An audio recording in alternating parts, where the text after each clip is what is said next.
grandes milagres.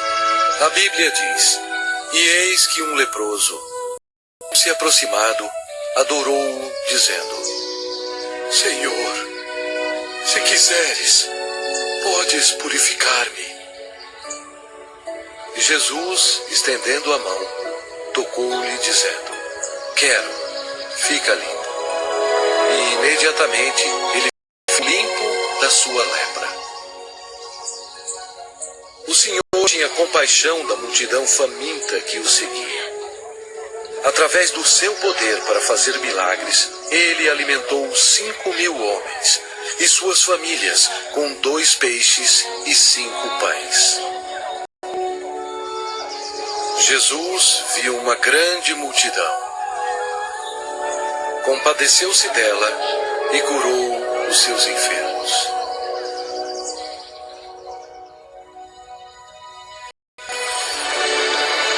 Uma noite, Jesus, andando sobre as águas, espantou seus discípulos.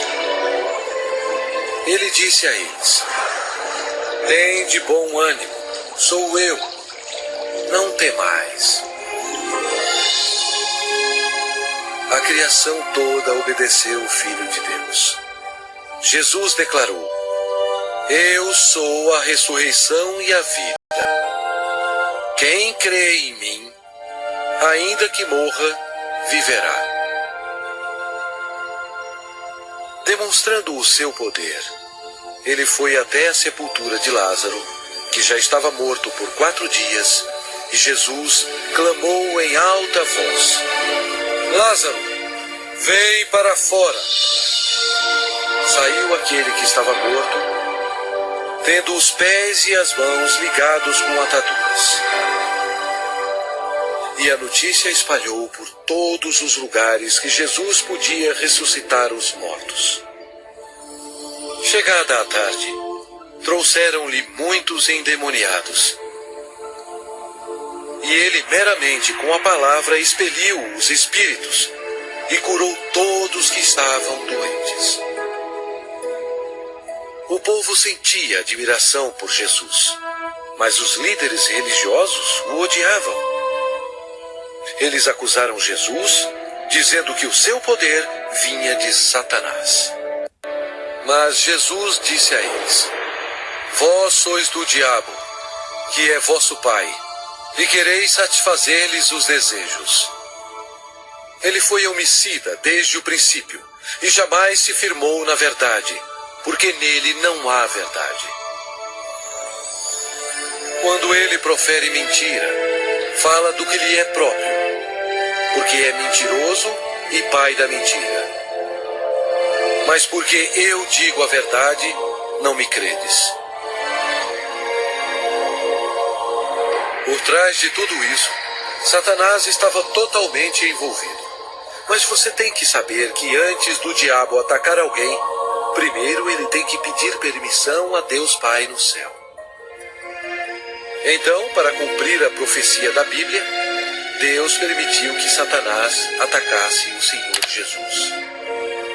Os inimigos religiosos do Senhor tentaram apanhá-lo de surpresa, perguntando: é lícito pagar tributo a César ou não? Jesus, porém, concedendo-lhes a malícia, respondeu: por que me experimentais, hipócritas? Mostrai-me a moeda do tributo. Trouxeram-lhe um denário. E ele lhes perguntou: de quem é esta efígie e inscrição? Responderam: de César. Então lhes disse: dai, pois, a César o que é de César, e a Deus o que é de Deus. Ouvindo isto, se admiraram e, deixando-o, foram-se. Jesus desmascarou os fariseus quando ele disse: ai de vós, escribas e fariseus, hipócritas, porque sois semelhantes aos sepulcros calados, que por fora se mostram belos, estão cheios de ossos de mortos e de toda imundícia. Serpentes, raça de víboras, Como escapareis da condenação do inferno?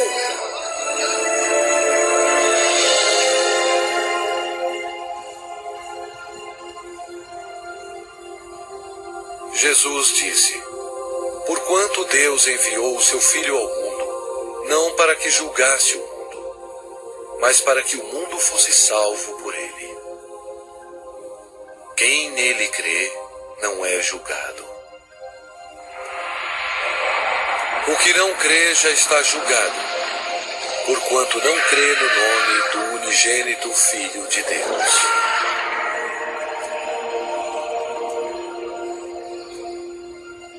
Jesus explicou para a multidão: quem ouve a minha palavra e crê naquele que me enviou tem a vida eterna. Não entra em juízo, mas passou da morte para a vida. A vida estava nele, e a vida era a luz dos homens. O Senhor Jesus chocou as instituições religiosas quando ele disse: eu sou o caminho, e a verdade, e a vida. Ninguém vem ao Pai senão por mim. Assim declarando ao mundo todo que somente através dele se chega ao céu. Estas palavras modificaram o mundo religioso. Eles odiaram Jesus por ter dito isto e atualmente são odiados pelas multidões.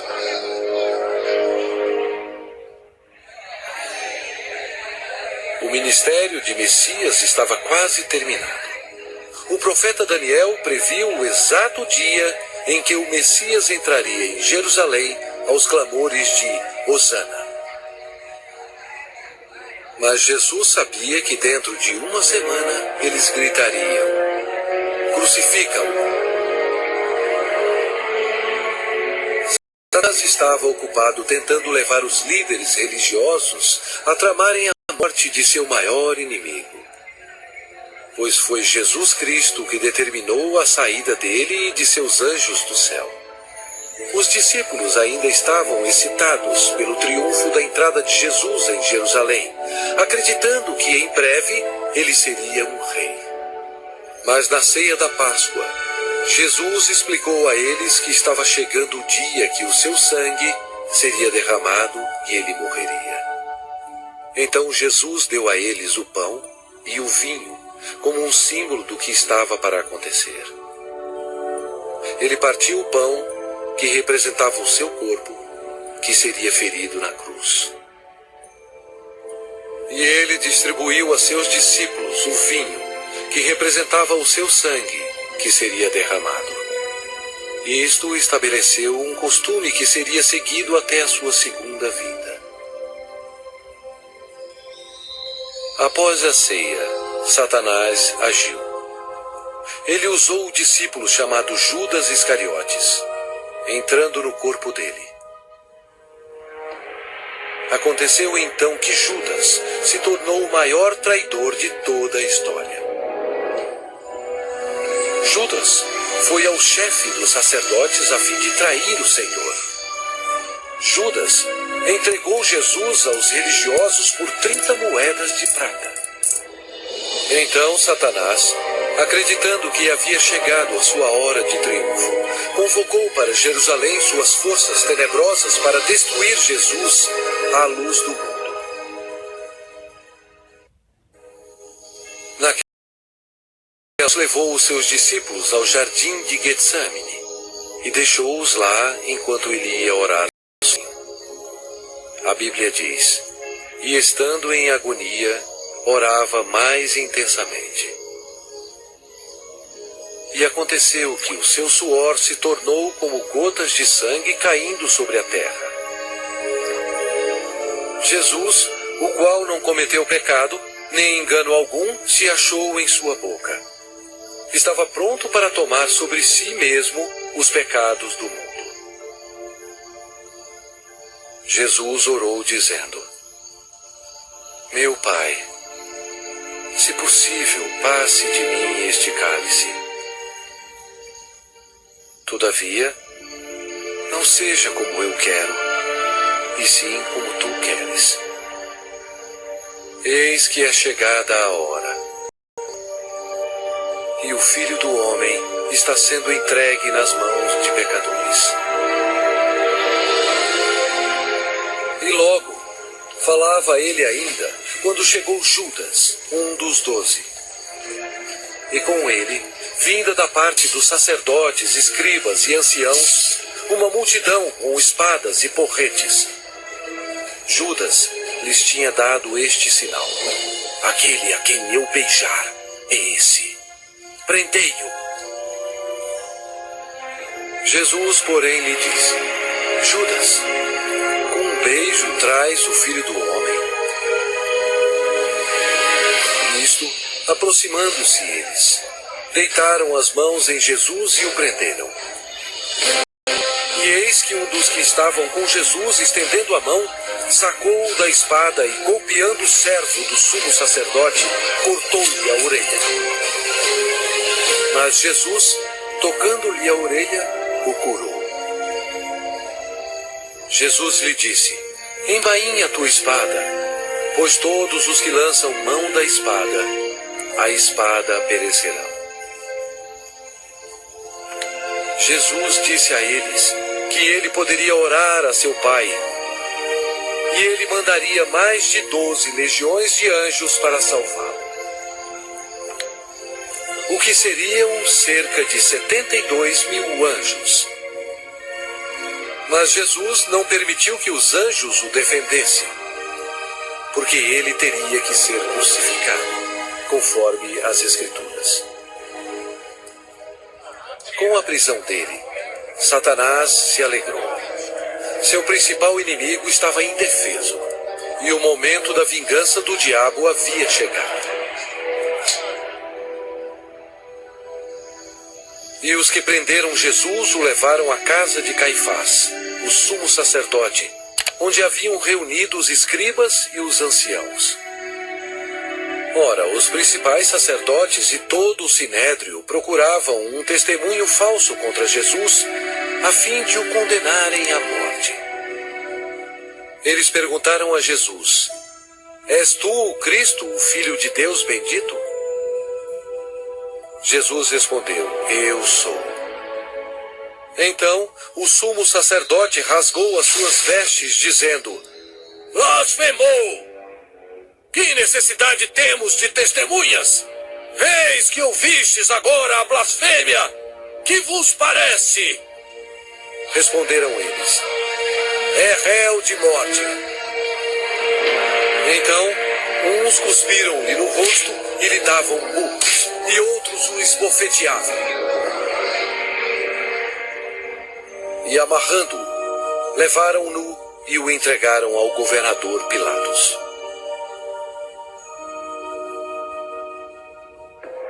E sendo acusado pelos principais sacerdotes e pelos anciãos, nada respondeu.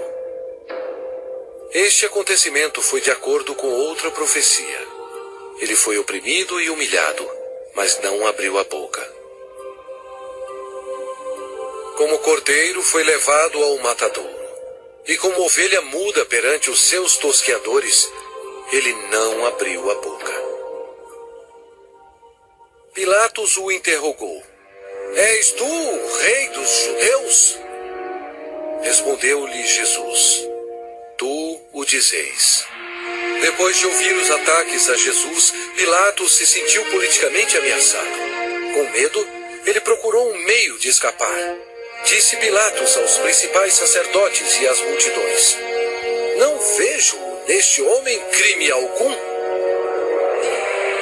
Os judeus não gostaram e se rebelaram, pressionando Pilatos. Este era um dia de festa especial para os judeus e Pilatos sabia que era costume soltar um prisioneiro neste dia. Pilatos queria que Jesus fosse solto. E os soldados trouxeram perante o povo um assassino chamado Barrabás. Eles teriam que escolher entre ele e o Senhor Jesus. Pilatos pediu à multidão que escolhesse aquele que seria solto, Cristo ou Barrabás. Para sua surpresa, todos gritaram ao mesmo tempo: não este, mas Barrabás! Barrabás! Pilatos perguntou o que deveria fazer com o rei dos judeus. Eles clamavam: crucifica-o! Pilatos não achou que Jesus havia feito nada para merecer a morte. Pensou que se mandasse açoitar Jesus, agradaria a multidão, e então poderia soltá-lo. Assim Jesus foi levado pelos soldados e açoitado. O Senhor Jesus estava em total controle da situação. Cada estágio da crucificação havia sido planejado no céu por Deus, o Pai, Deus, o Filho e Deus, o Espírito Santo, antes mesmo da terra existir. Eles amarraram as mãos do Salvador a uma viga de madeira e o açoitaram, cumprindo a profecia: ofereci as costas aos que me feriam. Jesus tinha poder para impedi-los, mas ele voluntariamente permitiu-os que assim fizessem.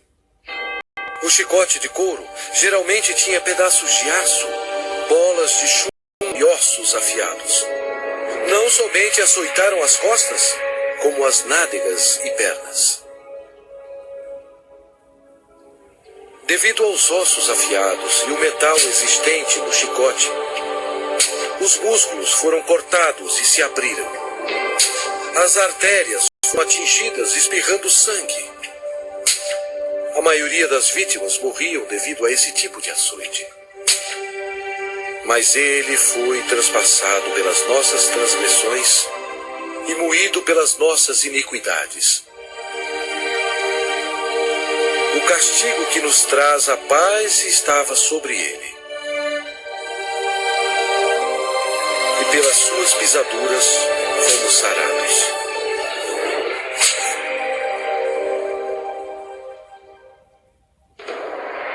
Lembram-se quando Deus amaldiçoou a terra com os espinhos devido ao pecado? Os soldados fizeram uma coroa de espinhos venenosos e enfiaram-na em sua cabeça, causando dores terríveis, inchando e sangrando. Jesus levou sobre si os nossos pecados. A coroa de espinhos simboliza o horror do pecado. E eles, despojando-o das vestes, cobriram-no com um manto escarlate. Eles puseram na mão direita um caniço e, ajoelhando-se diante dele, o escarneciam, dizendo: salve, Rei dos Judeus! Cada soldado presente atingiu Jesus na face com os punhos deles sem piedade e bateram na sua cabeça com um caniço. Eles cuspiram no Cordeiro de Deus, conforme as Escrituras. Não escondi o rosto aos que me afrontavam e me cuspiam. Era desprezado e o mais rejeitado entre os homens, homem de dores e que sabe o que é padecer.